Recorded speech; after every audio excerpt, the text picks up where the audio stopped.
बेटा यहाँ पे 3x3 मैट्रिक्स दिया हुआ है और इसकी कैरेक्टरिस्टिक इक्वेशन दी है, determinant of a minus alpha equal to 0, और ये बोला है कि इसमें अल्फा की जो ग्रेटेस्ट वैल्यू है वो p है, और फिर p यूज़ करके हमें सर्कल की इक्वेशन बतानी है और ये बताना है कि वो कितने पॉइंट्स पे कोऑर्डिनेट एक्सिस को कट करेगा। तो पहले हमने कैरेक्टरिस्टिक इक्वेशन फॉर्मूला लगाया, alpha cube minus trace of a into alpha square plus s into alpha minus determinant of a equal to 0। s का मतलब है जो भी डायगोनल पे एलिमेंट्स हैं उन तीनों एलिमेंट्स के माइनस का सम। तो m11 plus m22 plus m33, तो m11 कैसे निकालेंगे, 1 के लिए ये कॉलम और ये रो गया तो 14 माइनस 64, फिर m22 ये कॉलम और ये रो गया तो -7 माइनस 21, और फिर m33 -7 के लिए ये कॉलम ये रो और ये कॉलम गया तो -2 माइनस 8। तो उस पूरे को सॉल्व करके सम ऑफ माइनस -88 आ जाता है। ट्रेस ट्रेस तो सिंपल है, डायगोनल के एलिमेंट्स का सम, तो डायगोनल के एलिमेंट्स का सम किया तो -8 आता है।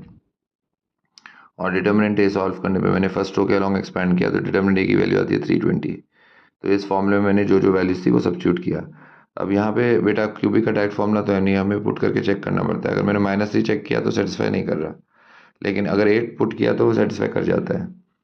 ठीक है, इसका मतलब अल्फा इक्वल टू 8 इसका रूट है, तो फिर मैंने लॉन्ग डिवीजन मेथड से दूसरे रूट्स निकाले उसको अल्फा माइनस 8 से डिवाइड करके। तो लॉन्ग डिवीजन मेथड जब लगाते हैं वो आपने जूनियर क्लास में ऑलरेडी पढ़ाई है, तो उसको सॉल्व करने पर रिमाइंडर 0 आता है और ये क्वेश्चन आ जाता है क्वाड्रेटिक।